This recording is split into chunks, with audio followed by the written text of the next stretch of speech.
দেওয়ানি কার্যবিধি আইন ১৯০৮-এর ১ থেকে ১০টি ধারা নিচে আলোচনা করা হল। ধারা ১, সংক্ষিপ্ত শিরোনাম, প্রবর্তন এবং কার্যকরতার সীমা নিচে বর্ণনা করা হল। ১, এই আইনকে দেওয়ানি কার্যবিধি কোড ১৯০৮ বলে উল্লেখ করা হবে। ২, ইহা ১৯০৮ সালের জানুয়ারি মাসের ১ তারিখে বলবৎ হবে। ৩, ইহা সমগ্র বাংলাদেশে কার্যকর হবে। ধারা ২, সংজ্ঞাসমূহ নিচে বর্ণনা করা হল। এই আইনে বিষয় বা প্রসঙ্গের পরিপন্থী কোন কিছু না থাকলে ১, কোড বলতে বিধিমালা অন্তর্ভুক্ত হবে। ২, ডিক্রি বলতে কোন আদালত কর্তৃক রীতিসিদ্ধভাবে প্রকাশিত এমন বক্তব্য বুঝায় যা মামলার বিতর্কিত সমগ্র বা যে কোনো বিষয় সম্পর্কে পক্ষগণের অধিকার চূড়ান্তভাবে নির্ধারণ করে এবং এই ডিক্রি প্রাথমিক বা চূড়ান্তও হতে পারে। আরজি প্রত্যাখ্যান এবং ১৪৪ ধারায় বর্ণিত কোন প্রশ্ন নির্ধারণও ইহার অন্তর্ভুক্ত হবে, তবে নিম্নলিখিত বিষয় ইহার অন্তর্ভুক্ত হবে না। ক, যে বিচারকৃত রায়ের বিরুদ্ধে কোন আদেশের বিরুদ্ধে আপিলের মতো আপিল করা যায়, অথবা খ, কোন ত্রুটির জন্য খারিজের আদেশ।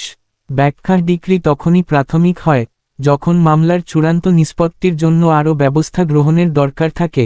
মামলা যখন চূড়ান্তরূপে নিষ্পত্তি হয় তখনই ডিক্রি চূড়ান্ত হয়ে থাকে। কোন ডিক্রি আংশিকভাবে প্রাথমিক এবং আংশিকভাবে চূড়ান্ত হতে পারে।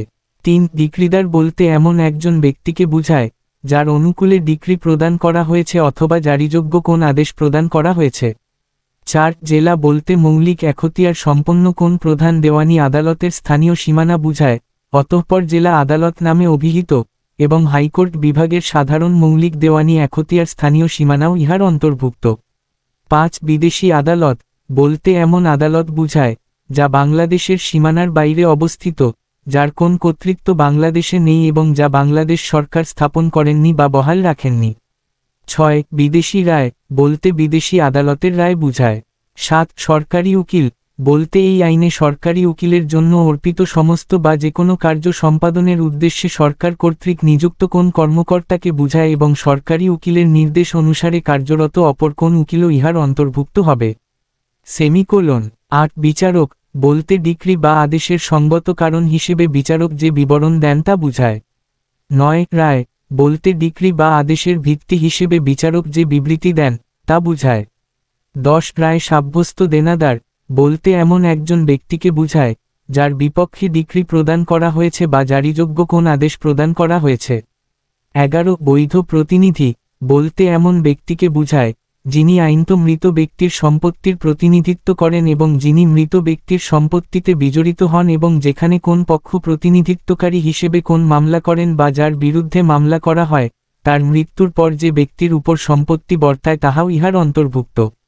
১২, সম্পত্তির ওয়াসিলাত বলতে বেআইনি দখলকার ব্যক্তি সম্পত্তি হতে প্রকৃতপক্ষে যে মুনাফা লাভ করেছে বা সাধারণ বুদ্ধিমত্তায় যে মুনাফা লাভ করতে পারত সুদসহ সেই মুনাফা বুঝায়, কিন্তু বেআইনি দখলকার ব্যক্তি সম্পত্তির কোন উন্নতি সাধন করে থাকলে ইহার ফলে সৃষ্ট মুনাফা অন্তর্ভুক্ত হবে না।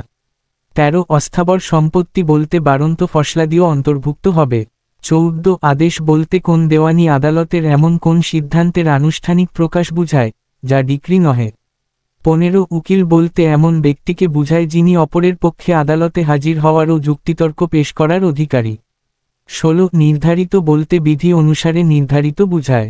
১৭, সরকারি কর্মকর্তা বলতে নিম্নলিখিত যে কোন বিবরণের ব্যক্তি বুঝায় যথা ক, প্রত্যেক বিচারক, খ, প্রজাতন্ত্রের বেসামরিক চাকুরির প্রত্যেক সদস্য, গ, বাংলাদেশ স্থল, নৌ ও বিমান বাহিনীতে চাকুরিরত প্রত্যেক কমিশন প্রাপ্ত বা ঘোষিত কর্মকর্তা, ঘ, আদালতের প্রত্যেক কর্মকর্তা যাদের কর্তব্য হচ্ছে ওই রূপ কর্মকর্তা হিসেবে আইন বা ঘটনা সংক্রান্ত কোন বিষয়ে তদন্ত বা রিপোর্ট করা অথবা কোন দলিল প্রণয়ন করা, বিশুদ্ধতা প্রমাণ করা বা সংরক্ষণ করা অথবা কোন সম্পত্তির দায়িত্ব গ্রহণ বা হস্তান্তর করা অথবা কোন বিচার সম্বন্ধীয় পরোয়ানা জারি করা অথবা কোন শপথ পরিচালনা করা অথবা ব্যাখ্যা করা অথবা আদালতের শৃঙ্খলা বজায় রাখা এবং এই সব কর্তব্যের যে কোনটি সম্পাদনের জন্য আদালত কর্তৃক বিশেষভাবে অনুমোদিত কোন ব্যক্তি, উম, প্রত্যেক ব্যক্তি যিনি তার পদাধিকার বলে কোন লোককে আটক করতে বা রাখতে পারেন। চ, প্রত্যেক সরকারি কর্মকর্তা যার কর্তব্য হচ্ছে ওই রূপ কর্মকর্তা হিসেবে অপরাধ প্রতিরোধ করা, অপরাধ সম্পর্কে খবর দেয়া, অপরাধীগণকে বিচারার্থে হাজির করা অথবা জনস্বাস্থ্য, নিরাপত্তা বা সুবিধা সংরক্ষণ করা। ছ, এমন প্রত্যেক কর্মকর্তা যার কর্তব্য হচ্ছে সরকারের পক্ষে কোন সম্পত্তি গ্রহণ, সংরক্ষণ বা ব্যয় করা, অথবা সরকারের পক্ষে কোন জরিপ, হিসাব বা চুক্তি করা অথবা কোন রাজস্ব পরোয়ানা জারি করা, অথবা সরকারের আর্থিক স্বার্থ সম্পর্কিত কোন বিষয়ে কোন দলিল প্রণয়ন, সহিমোহর বা সংরক্ষণ করা অথবা সরকারের আর্থিক স্বার্থ সংরক্ষণের জন্য প্রণীত কোন আইন লঙ্ঘন প্রতিরোধ করা, এবং কোন সরকারি কর্তব্য সম্পাদনের জন্য নিযুক্ত প্রজাতন্ত্রের সুবিধা বা বেতনভোগী অথবা উক্ত কাজের জন্য ফিস বা কমিশন দ্বারা পুরস্কৃত প্রত্যেক কর্মকর্তা। 18 বিধিমালা বলতে প্রথম তফসিলে অন্তর্ভুক্ত অথবা 122 বা 125 ধারার অধীনে প্রণীত বিধি ও ফরমগুলি বুঝায়। 19 কর্পোরেশনের শেয়ার বলতে মজুদ বানপত্র মজুদ ঋণপত্র বা বন্ড অন্তর্ভুক্ত হবে, এবং 20 স্বাক্ষরিত বলতে রায় বা ডিক্রি ব্যতীত অন্যান্য ক্ষেত্রে শিলমোহরকৃত কোন কিছুকে অন্তর্ভুক্ত করবে। ধারা 3 আদালতের পর্যায়ক্রমা নিচে বর্ণনা করা হল। এই কোডের উদ্দেশ্যে জেলা আদালত হাইকোর্ট বিভাগের অধস্তন এবং জেলা আদালতের নিম্ন পর্যায়ের সকল দেওয়ানি আদালত এবং সকল স্মল কোর্ট হাইকোর্ট বিভাগ ও জেলা আদালতের অধস্তন। ধারা 4 ব্যতিক্রম নিচে বর্ণনা করা হল। 1 বিপরীত কোন সুস্পষ্ট বিধান না থাকলে অত্র কোডের কোন বিধান বর্তমানে বলবৎ কোন বিশেষ আইন অনুসারে বা আইন দ্বারা প্রদত্ত বর্তমানে বলবৎ কোন বিশেষ বা স্থানীয় আইন বা কোন বিশেষ এখতিয়ার বা ক্ষমতা বা কোন বিশেষ কার্য পদ্ধতির নমুনাকে সীমাবদ্ধ বা অন্য কোনোভাবে প্রভাবিত করবে না। 2 বিশেষত এবং 1 উপধারায় অন্তর্ভুক্ত সাধারণ নীতি ব্যাহত না করে ভূম্যধিকারী বা ভূমির মালিকের কোন প্রতিকার থাকলে এই কোডের কোন বিধান তা সীমাবদ্ধ বা প্রভাবিত করবে না। ধারা 5 রাজস্ব আদালতে কোড এর প্রয়োগ নিচে বর্ণনা করা হল। 1 রাজস্ব আদালতে প্রযোজ্য বিশেষ বিধানাবলী কার্যক্রম সংক্রান্ত বিষয়ে নীরব থাকার ফলে এই কোডের বিধানসমূহ রাজস্ব আদালতের ক্ষেত্রে প্রযোজ্য হলে সরকার গেজেট বিজ্ঞপ্তি দ্বারা ঘোষণা করতে পারেন যে উক্ত বিধানসমূহের যে সকল অংশ অত্র কোডের দ্বারা সুস্পষ্টরূপে প্রযোজ্য করা হয়নি তা উক্ত আদালতের ক্ষেত্রে প্রযোজ্য হবে না, অথবা সরকার নির্ধারিত সংশোধনী সহ প্রযোজ্য হবে।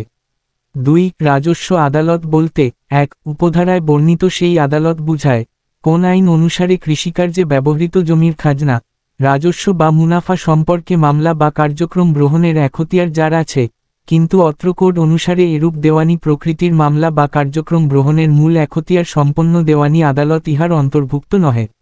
ধারা 6 আর্থিক এখতিয়ার নিচে বর্ণনা করা হল। অন্যত্র সুস্পষ্টভাবে বর্ণিত না থাকলে এই কোডের বিধান কোন আদালতকে তার সাধারণ এখতিয়ারের আর্থিক সীমানার, যদি থাকে, অধিক মূল্য সম্পন্ন বিষয়বস্তুর মামলা বিচার করার এখতিয়ার প্রদান করবে না। ধারা 7 স্মল কজ কোর্ট নিচে বর্ণনা করা হল।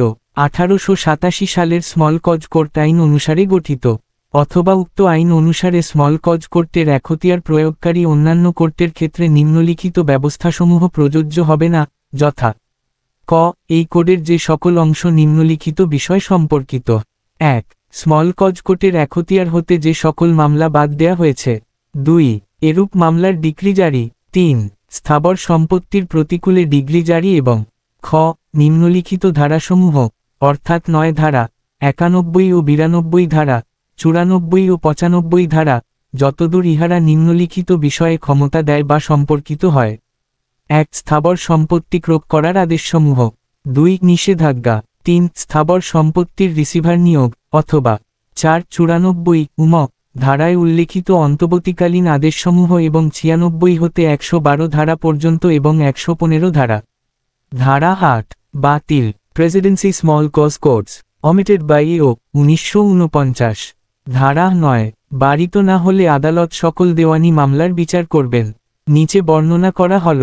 আদালতের এখানে বর্ণিত বিধানাবলী সাপেক্ষে সকল দেওয়ানি প্রকৃতির মামলা বিচার করার এখতিয়ার থাকবে কেবল সে সকল মামলা ব্যতীত যেগুলির বিচারার্থে গ্রহণ কগনিজেন্স প্রত্যক্ষ বা পরোক্ষভাবে বারিত হয়েছে। ব্যাখ্যা যে মামলায় সম্পত্তি বা পদের অধিকার সম্পর্কে প্রতিদ্বন্দ্বিতা হয় সে মামলা দেওয়ানি প্রকৃতির, যদিও অধিকার সম্পূর্ণরূপে ধর্মীয় আচার বা উৎসব সম্পর্কিত প্রশ্নের সিদ্ধান্তের উপর নির্ভর করতে পারে। ধারা 10 মামলা স্থগিত রাখা। নিচে বর্ণনা হল। কোন আদালত এমন কোন মামলার বিচার চালায় যাবেন না যার বিচার বিষয়বস্তু প্রত্যক্ষভাবে এবং মূলত পূর্বে দায়েরকৃত অপর একটি মামলাও বিচার্য বিষয়, তা একই পক্ষগণের মধ্যে অথবা এমন পক্ষগণের মধ্যে যাদের অধীনে তারা বা তাদের মধ্যে কোন একজনের সূত্রে পরবর্তী মামলার পক্ষগণ বা পক্ষগণের মধ্যে কোন একজন সত্য দাবি করেন, যেখানে এরূপ মামলা একই অথবা বাংলাদেশের অন্য কোন আদালতে বিচারাধীন আছে, যে আদালতের প্রার্থিত প্রতিকার মঞ্জুর করার এখতিয়ার আছে, অথবা বাংলাদেশের বাইরে সরকার কর্তৃক প্রতিষ্ঠিত বা চলতি কোন আদালত যার এরূপ এখতিয়ার আছে, অথবা সুপ্রিম কোর্টে বিচারাধীন কোন মামলা। ব্যাখ্যা: কোন বিদেশি আদালতে দায়েরকৃত মামলা যদি বাংলাদেশের কোন আদালতে দায়েরকৃত মামলার সাথে একই কারণযুক্ত হয়, তবুও ইহা বাংলাদেশের আদালতে উক্ত মামলা বিচারে বাধা হবে না।